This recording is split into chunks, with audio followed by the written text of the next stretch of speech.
প্রকৃতির সৌন্দর্য হলো সৃষ্টিকর্তার এক অনন্য দান। পৃথিবীর ফুসফুস হিসেবে গাছপালা যেমন অক্সিজেন সরবরাহ করে, আমাদের জীবনের ভারসাম্য রক্ষা করে, তেমনি শতাব্দীর পর শতাব্দী ধরে কিছু বৃক্ষ ইতিহাসের জীবন্ত সাক্ষী হয়ে দাঁড়িয়ে থাকে। ঠিক তেমনি এক বিস্ময়কর বৃক্ষের সন্ধান মিলেছে লক্ষ্মীপুর জেলার রায়পুর উপজেলায়, যেখানে লুকিয়ে আছে এক অদ্ভুত ও রহস্যময় কাহিনী। চ্যানেল এইচ এর রায়পুর থানা প্রতিনিধি ফারুক হোসেনের তথ্যচিত্রে থাকছে বিস্তারিত। রায়পুর উপজেলার দক্ষিণ চর আবাবিল গায়ার চর জগন্নাথ মজুমদার বাড়িতে অবস্থিত দুটি প্রাচীন বটবৃক্ষকে ঘিরে স্থানীয়দের মধ্যে ছড়িয়ে রয়েছে নানা গল্প ও জনশ্রুতি। প্রায় 2 শতাব্দীরও বেশি সময় ধরে প্রায় 2% জমি জুড়ে এই বৃক্ষদ্বয় আজও মাথা উঁচু করে দাঁড়িয়ে আছে প্রকৃতির নীরব প্রহরী হয়ে। গাছের মালিক সুদেব মজুমদার জানান, গাছগুলোর গোড়া থেকে ডাল পর্যন্ত অসংখ্য ছিদ্র ও সুড়ঙ্গ রয়েছে। এসব সুড়ঙ্গে মাঝে মাঝে দেখা মেলে বিষধর সাপের। একাধিকবার সাপুড়ে এনে সাপ তাড়ানোর চেষ্টা করা হলেও তারা অদৃশ্য শক্তির ভয় পেয়ে ফিরে যান।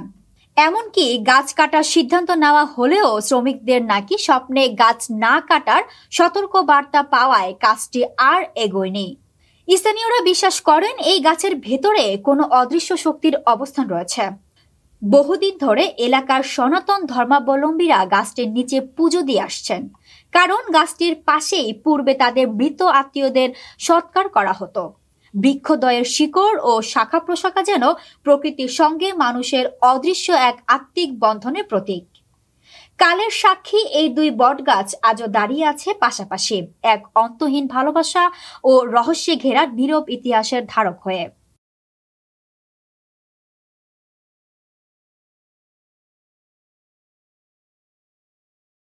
এই গাছটি আসলে আমাদের দাদা পিজা আজ থেকে 200 বছর আগে সম্ভাব্য প্রায়, তো এই গাছটা এখানে রোপণ করছে। এখানে হয়তো তাদের স্বপ্নে আদর্শে পূজা করতো, শীতলা মা বলে শীতলা মার পূজা। তো এখানে প্রতি বছর ওই থেকেই এখনো আমরা বাড়ির লোকজন সবাই মিলে আমরা এই শীতলা মার পূজা চৈত্র মাসে তিথি অনুযায়ী করি। এবং এই বটগাছটার অনেকেই কিছু ঢাল জোর করে কাটা নিছে আরে তারপরে তাদেরকে রাত্রে স্বপ্নে কিন্তু তাদের অনেক বিপদ, অনেক সমস্যা হয়েছে। তাদেরকে বলছে যে এরা পূজাইতো, তো আর মুসলমান তারা কিন্তু শেষ পর্যন্ত মোটামুটি এখানে পূজা হিন্দু ধর্মীয় অনুযায়ী পূজার খরচটা দিছে, পূজা আমরা দিছি, মোটামুটি তারা সুস্থ হয়েছে। কাটার জন্য আগে শুনছি টাইট করছে, কিন্তু এখন আর কাটে না, কাটতে দেয় না, এরা পূজা করে। এই গাছটার বয়স কত হতে পারে? 200 বছর উপরে। 200 বছর।